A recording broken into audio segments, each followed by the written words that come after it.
Bonjour à tous, ici le lieutenant-commandeur Guy Gilgentil et j'ai une transmission de la plus haute importance à vous communiquer. Pour tous les orphelins de l'univers Star Trek original, qui a disparu en 2005 pour laisser la place à un univers cinématographique développé par Bad Robot et à Star Trek Discovery, la date stellaire du jour est à marquer d'une pierre blanche. En effet, Patrick Stewart a annoncé lors d'une convention à Las Vegas qu'il revenait comme personnage principal dans une toute nouvelle série. Et oui, Jean-Luc Picard revient. Mais pas comme s'il s'agissait d'un revival de Star Trek Next Generation. Ici, il s'agira plutôt d'aborder un autre pan de la vie du personnage. Mais sous quel angle ? C'est ce que nous allons voir un peu plus tard. Il y a 2 ou 3 ans, lorsque j'avais écrit un article sur scifantasy.fr pour imaginer ce à quoi pourrait ressembler ce qui serait une future série anthologique sur Star Trek, c'est-à-dire avec une saison pour une histoire à une époque différente, j'avais bien sûr émis cette option, du retour de Picard, tout comme l'éventuelle Starfleet Academy. Car d'après ces rumeurs, Discovery n'aurait dû être qu'une saison, finalement, avant de devenir une série à part entière. L'abandon de cette série d'anthologie pour transformer l'idée de la saison 1 en la série Discovery que nous connaissons est peut-être ce qui a poussé Bryan Fuller, l'un des co-créateurs de Discovery, à quitter le navire. Mais ça, nous ne le saurons probablement jamais. Souvenons-nous alors des premières rumeurs de l'époque. On nous laissait entendre que la future série Star Trek pourrait user de la formule à la mode en ce moment, celle de la saison anthologique, à la manière d'un Fargo ou d'un American Horror Story. Une telle formule pourrait être intéressante artistiquement, tout en étant faite pour les fans quelque part. Car on pourra imaginer sans mal que ce potentiel avait été imaginé par les studios en regardant tous les fan-films de qualité réalisés sur YouTube. Axanar en tête. C'était un film amateur, mais qui avait tout de professionnel et qui occupait déjà les espaces vides de la saga, comme par exemple les premières guerres entre la Fédération et les Klingons. Et c'est ce que développera finalement la saison 1 de Discovery, pour le meilleur et pour le pire. Déjà à ce moment, Patrick Stewart annonçait vouloir encore jouer Jean-Luc Picard, et on se disait qu'avoir des acteurs de casting originaux deviendrait alors possible. En effet, les récits pourraient se dérouler un peu sur toutes les époques de la saga, et même reconclure l'intrigue temporelle d'Enterprise, par exemple, soyons fous. On pouvait également imaginer suivre Worf, qui serait devenu capitaine, ou par exemple aller encore un peu plus loin dans le futur, puis revenir à Riker, qui serait le capitaine de l'USS Titan, etc., etc. Et même de traiter les conséquences de la naissance de l'univers alternatif de la Kelvin Timelines, des derniers films de J.J. Abrams, avec la disparition de Spock et la destruction de Romulus, mais cette fois-ci du point de vue du Prime Universe, comme dans les comics Star Trek Countdown, pour ensuite culminer vers une maxi-saison crossover avec tous ces Star Trek, à l'image du film Avengers de Marvel. Vous l'avez compris, les possibilités pourraient être énormes, et pas trop lourdes pour le casting des anciennes stars, qui pourraient alors ainsi reprendre leur rôle fétiche le temps d'une année ou deux, ou pour des caméos plutôt consistants. Finalement, l'existence de Discovery semblait enterrer cette idée. Mais peut-être pas complètement, car nous passons alors de concepts prévus pour des saisons qui deviennent carrément des séries à part entière.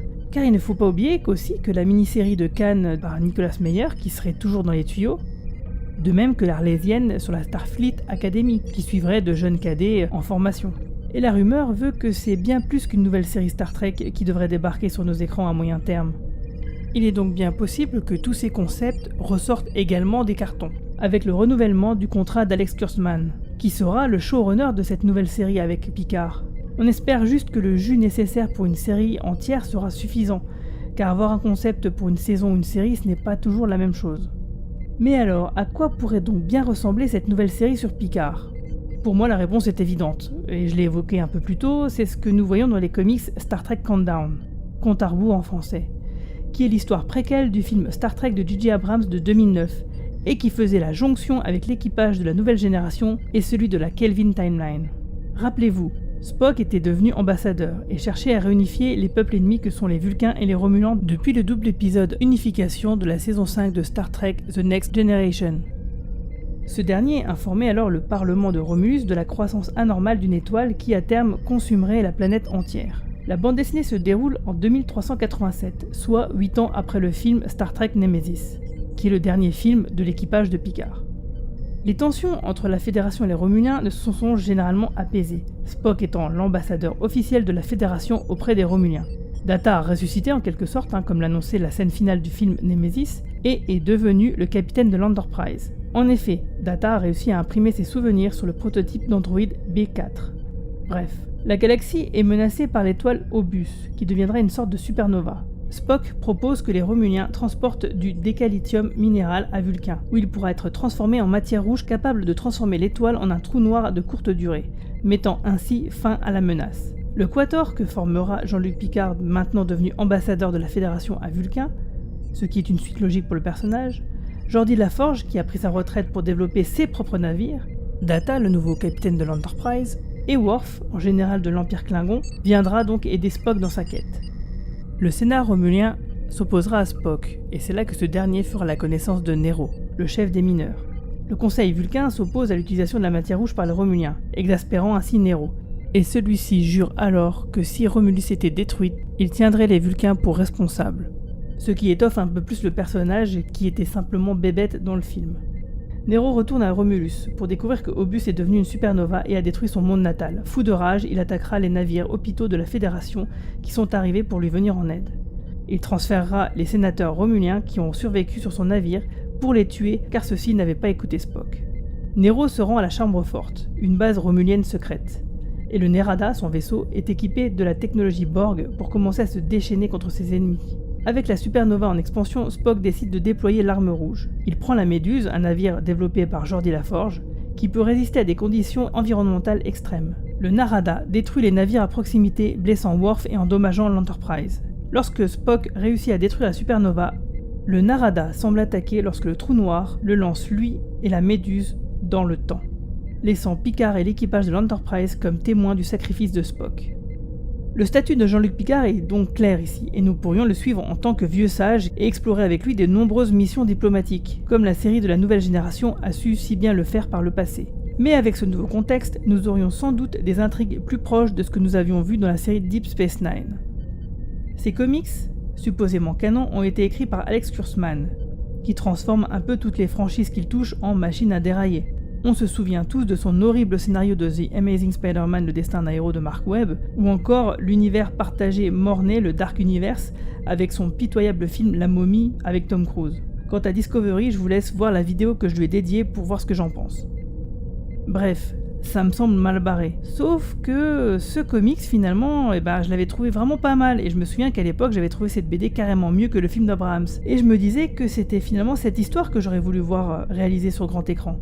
Et j'ose imaginer que Kurtzman a de la suite dans les idées, et va reprendre cette BD pour poser les bases de cette nouvelle série. Ce qui me rend plutôt optimiste.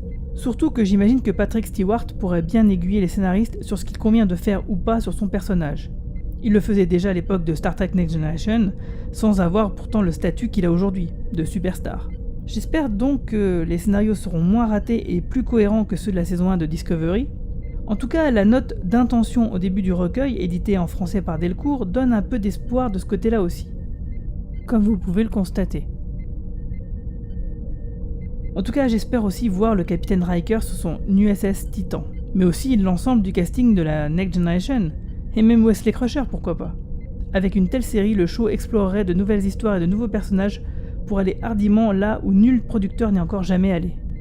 En tout cas, que Patrick Stewart retourne à une série Star Trek avec son personnage de Jean-Luc Picard a de quoi faire rougir de jalousie William Shatner, et c'est vrai que je le comprends quelque part, ça serait pas mal de le revoir, mais en tant que grand-père de James T. Kirk, on pourrait très bien donc voir Tiberius Kirk débarquer soit dans la Kelvin Timeline au cinéma, soit même dans Discovery, pourquoi pas.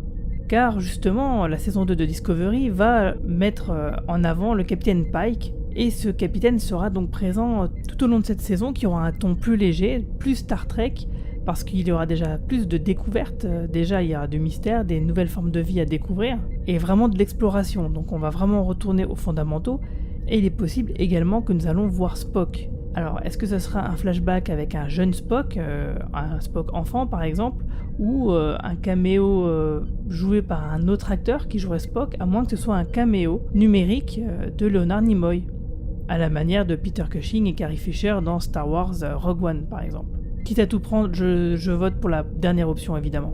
Alors la bande-annonce de la saison 2 de Discovery envoie du lourd. J'espère juste qu'au niveau des scénarios, ils vont pas rater le coche cette fois-ci en mettant tout sur les épaules de la seule Michael Burnham, parce que c'est vraiment les problèmes d'écriture, vraiment de cohérence entre les situations et les personnages qui ont plombé cette saison 1 pour moi. Donc j'espère qu'ils ont vraiment pris acte des défauts de la saison 1 et qu'ils vont faire une vraie bonne saison 2. Sur ce, je vous laisse. Longue vie et prospérité.